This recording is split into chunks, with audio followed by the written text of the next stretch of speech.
In the middle of the night, Tom woke in a dream to discover he was a sock puppet. Gah!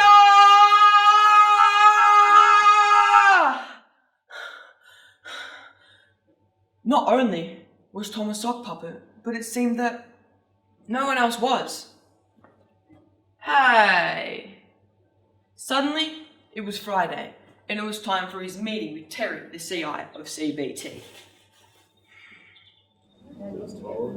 So, Tom Thompson Jr., what do you contribute to our company? I have no idea. Oh God, I'm fired, aren't I? Fired? That's the most honest response I've ever had. I'm promoting you to owner and CEO. What we do now is in your hands. And so, Sock Tom was being sent to Sydney to run the company. So his friends were throwing him a going away party.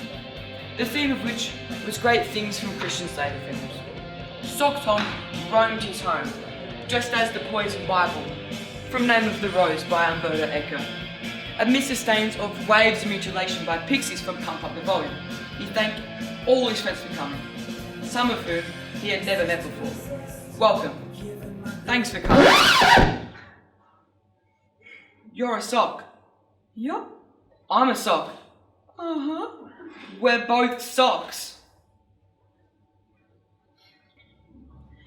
Hey, wait. Cool party. Who are you dressed as? Me. I'm the Poison Bible from Name of the Rose. I keep having to explain that to people. You?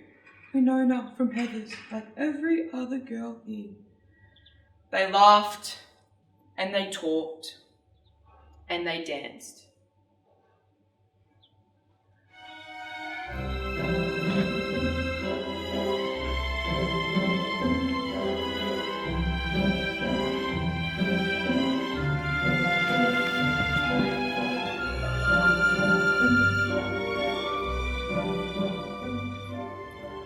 All through the night, and as morning came, they sat back by the hills hoist and watched the sun come up.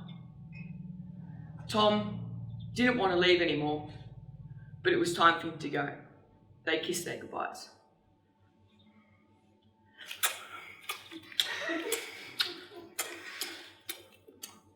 And the sock girl was carried away by a small black and white bird, but didn't seem to mind.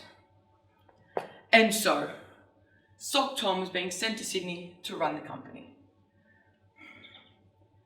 That same night, the building's power box was having issues of its own. Here's what was troubling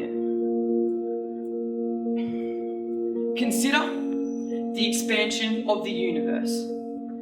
Now, this expansion is held to have started at what we know colloquially as the Big Bang, an expansion or inflation of unimaginable size and power, of fire, dust, and fire spilling out. Planets and stars spin into form and shape. And that expansion should just keep going.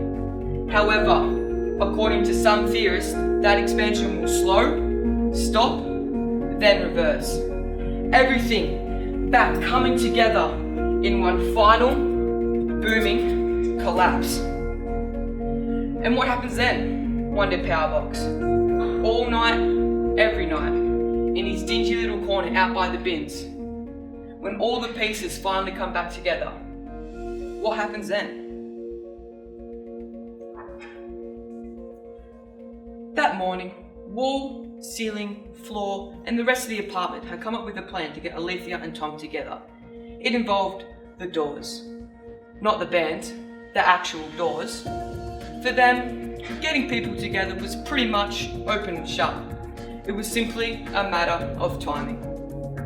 And so, Tom got up, got dressed for work, all the while musing on his long line of strange dreams, probably brought on by cheese and pickled onion sandwiches before bed. He stared at the interdimensional crack in his wall, shook his head, and went to leave his apartment.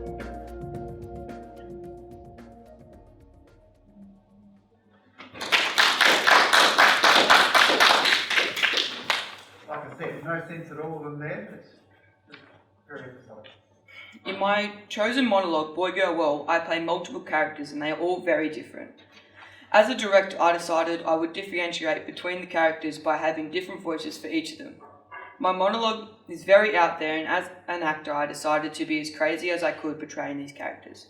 For the character of Tom, I decided to go with my normal voice because he is a normal dude, apart from the fact that he's a sock.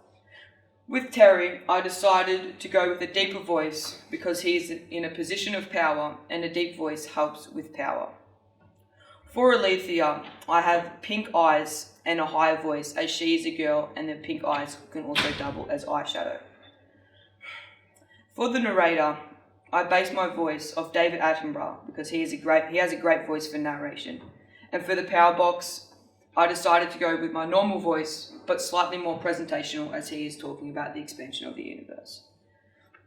As a director, throughout my extensive research, I've found that my monologue is set in present time and is an Australian monologue. My monologue is eclectic, non-naturalistic, with elements of comedy, romance, and physical theatre. The themes I explored for my monologue are life can change in an instant and enjoy what you have. I feel these themes are very important to my play. For costume, I decided to wear a suit jacket and glasses to look like Christian Slater. He is referenced in my monologue. And the jacket is also for my presenter. All I have to do is take off my glasses.